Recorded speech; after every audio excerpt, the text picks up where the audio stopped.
Hi, I'm Jeff Shoup. I'm here in the VIDL studio at Warren College.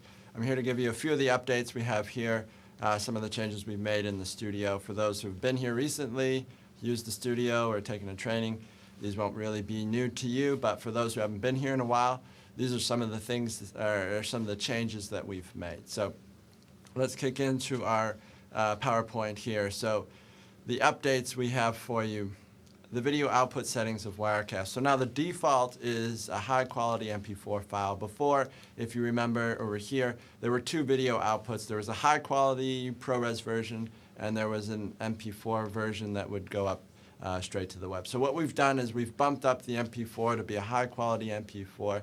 And this allows you to do post-editing to it and still have a high quality version for the web. But that ProRes version, that high quality version, is still available to you, and it's in the menu. We'll have a video that'll show you exactly how to get that set up if that's what you would like to go.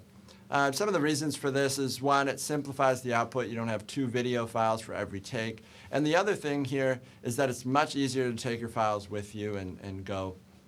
The ProRes ones get very large and could take 10, 15, 20 minutes to get even a small amount of video off the computer if you have a slow drive.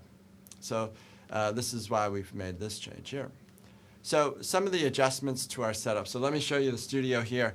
And we have the cart used to have two big monitors here, and then we had a Wacom setup here. These ones are very similar, but you'll notice we have Wirecast set up on both of these ones now. So instead of having Wirecast here and having this as an external confidence monitor, we've simplified this. So now just down here, I have my confidence monitor that's showing me whatever's showing on Wirecast. I can point to different things on my PowerPoint slide.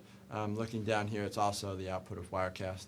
And so that makes things a lot simpler here, removes a monitor from the stand there. But one of the big things here is we've made PowerPoint is now off of computer B. Before, it used to come off of computer A. You'd put your thumb drive into the computer A USB hub. That's here now in the center.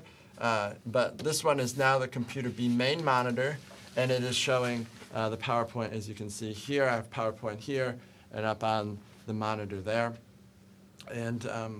And so computer A is now where we're going to have teleprompting. So if you were doing scrolling text teleprompting and you knew to do that on computer B, that now happens on computer A.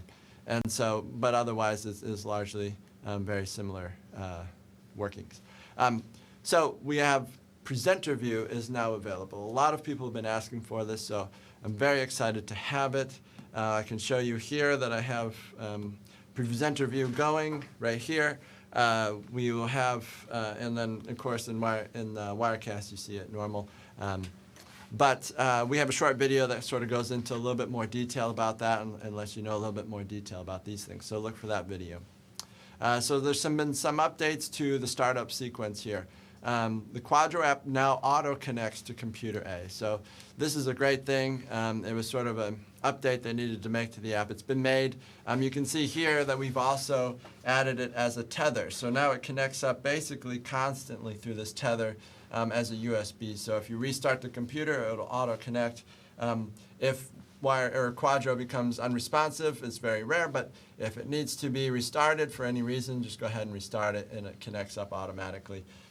All these kind of things make it much, much easier and more fun to use, I would say. So there's been some more detailed prompting now. So when you come in and you go into the iPad and you select the Get Ready button, or let's see, what is it now?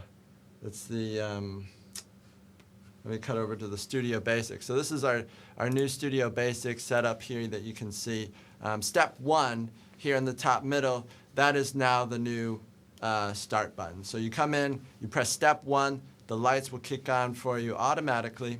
And so in that Step 1 button, we've added a number of prompts. So before it was fairly basic, but we've skipped over a few detailed steps we found out. So we've added those in. So even more than ever, coming in, you press the Step 1 button, the lights kick on, and it really takes you every step of the way through the process.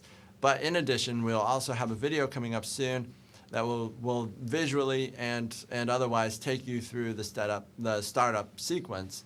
And this will also be a great reminder for you, maybe when you're here in the studio, but also available to you to review beforehand. And so that's pretty much the updates we have here in the studio. I come back here to me by myself. And so some of the big changes, the single video output as a default from Wirecast is a pretty huge thing. Definitely our setup changes here, reducing the monitor has been a big change for us. I think the biggest one has been presenter view. I think a lot of people have been asking for this. A lot of people are going to find a lot of use out of that. So we're very excited to have that available to you. And so this is what we have for you. These are the updates. Look for some of those tutorial videos to come up. Look for us to add some more videos in the future and for the next update as we change things. So, all right, until next time, we'll see you later.